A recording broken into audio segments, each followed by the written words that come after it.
सबकी नेता आदरणीय सोनिया गांधी जी, आदरणीय लोकसभा में विपक्ष के नेता आदरणीय राहुल गांधी जी की छवि को धूमिल करने के लिए जिस संस्थान में 1 रुपए का भी लेन देन नहीं हुआ, वहां आर्थिक अनियमितता का आरोप लगा करके उनकी छवि प्रभावित करने का काम किया जा रहा है।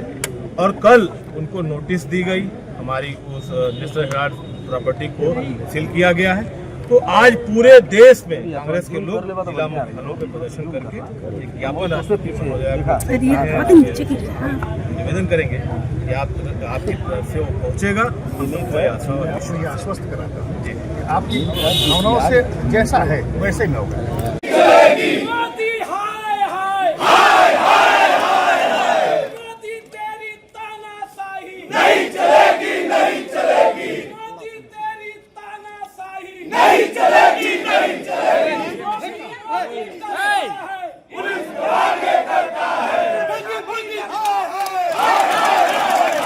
शाम को जब हमारे पार्टी की समीक्षा हम सबकी नेता आदरणीय सोनिया गांधी जी, लोकसभा में विपक्ष के नेता, कांग्रेस के कार्यकर्ताओं की आन बान शान, इस देश के गरीब, कमजोर, मजलूम, महिलाओं, दलितों, शोषितों की मजबूत आवाज आदरणीय राहुल गांधी जी को जिस तरह से सरकार ने घेरने का काम किया है, फर्जी आरोप लगा करके, जिस प्रक्रिया में 1 रुपए का भी लेन देन नहीं हुआ है, वहां पे आर्थिक घोटाला दिखाने का करने का जो सरकार हमारे नेताओं की छवि धूमिल करने का जो प्रयास किया है, और उस परिवार के लोगों की छवि धूमिल करने का प्रयास किया है जिस परिवार ने इस देश के निर्माण में अपना सर्वस्व, यहाँ तक कि अपने शरीर का एक बूथ बहा देने का काम किया है, त्याग करने का काम किया है, तन मन धन लगा के इस देश का निर्माण कराया है। ऐसे नेताओं के ऊपर अगर इस तरह की साजिश होगी, कांग्रेस का कार्यकर्ता चुप नहीं बैठेगा, अपने नेता की न्याय और हक हकूक की लड़ाई पुरजोर तरीके से लड़ेगा। आज एक वानगी आप देख रहे हैं, कल रात की ये चंद घंटों की तैयारी है।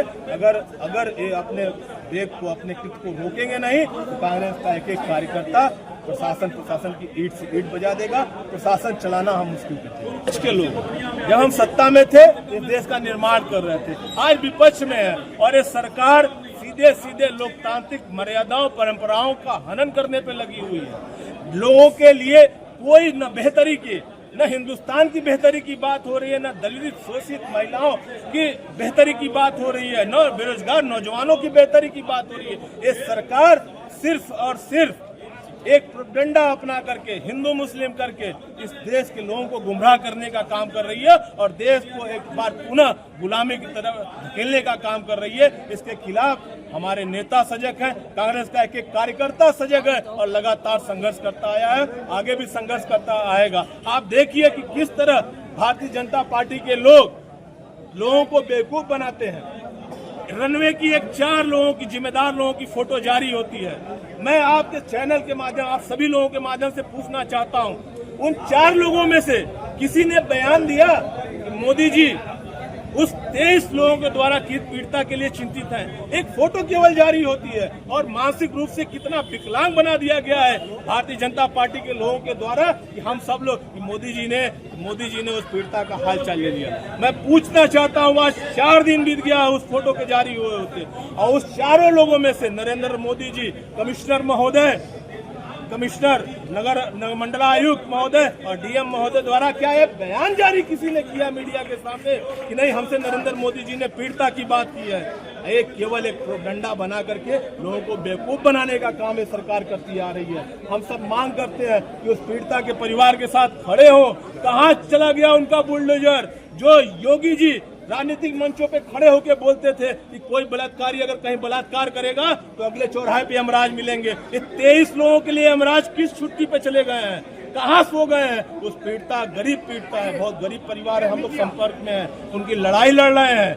हम उनकी लड़ाई लड़ेंगे, उनको न्याय दिलाएंगे। लेकिन हम भारतीय जनता पार्टी के नेताओं से कहते हैं कि जनता ने आपको बहुत आशा विश्वास के साथ सत्ता सौंपी है, जिस चीज के लिए सत्ता सौंपी है उस पर काम करिए। राहुल गांधी या सोनिया गांधी को परेशान करने से आपको कुछ नहीं मिलेगा। आप बिहार हारेंगे, आप गुजरात हारेंगे। हमारे नेता ने डंके की चोट पे संसद में बोलने का। पूरे देश के कांग्रेस के कार्यकर्ता जिला मुख्यालयों पे अपने नेता लोकसभा में विपक्ष, गरीब, मजलूम, कमजोर लोगों की सशक्त आवाज आदरणीय राहुल गांधी जी और हम सबकी सुरक्षा आदरणीय सोनिया गांधी जी को लेकर के जो नरेंद्र मोदी जी और अमित शाह के इशारे पे सीबीआई उनकी छवि को धूमिल करने का प्रयास करने का कृत किया है, उसके खिलाफ हम लोगों ने आज प्रदर्शन किया है और चेतावनी दे रहे हैं कि समय रहते बाबा विश्वनाथ नरेंद्र मोदी और अमित शाह जी को सद्बुद्धि दे दे कि ऐसे उस परिवार के ऊपर अगर लांछन लगाने का काम करेंगे जिस परिवार ने देश के निर्माण में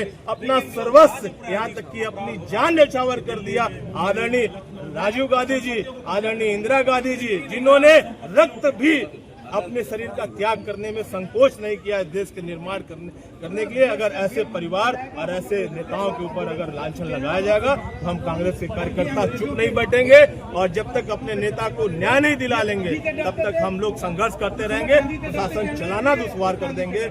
हम ये चेतावनी आप देते हैं। साजिशन वर्तमान सरकार कल सुबह जब राहुल गांधी जी ने डंके की चोट पे कहा है कि गुजरात हम हरा के दिखाएंगे और उन्होंने अपनी तैयारी शुरू कर दी और सुबह जब बिहार को लेकर के दिल्ली में एक बहुत ही सौहार्दपूर्ण माहौल में बैठक संपन्न हुई तो एक घबरा गए हैं। जो इनको अप्रत्याशित हार बिहार और गुजरात में दिख रही है, इससे हमारे नेता का मनोबल तोड़ने के लिए, कांग्रेस के कार्यकर्ताओं का मनोबल तोड़ने के जो कदम उठाया है, इससे हम डरने वाले नहीं है। राहुल जी ने कल स्पष्ट कर दिया और आज एक एक कार्यकर्ता जो यहाँ उपस्थित है ये राहुल जी की आवाज में अपनी आवाज मिलाते हुए कह रहा है कि इस देश में हमेशा सत्यमेव जयते हुआ है। ये गुजराती फ्रॉड इस बार एक्सपोज होंगे। कांग्रेस के कार्यकर्ता अपना खून पसीना बहा करके अपने नेता की न्याय की लड़ाई लड़ेंगे। इसके लिए नहीं, केवल कोई लाभ उनको होने वाला नहीं है। बुरी तरह से बिहार और गुजरात हारने जा रहे हैं। मैं एक छोटे से कार्यकर्ता राहुल गांधी के सिपाही के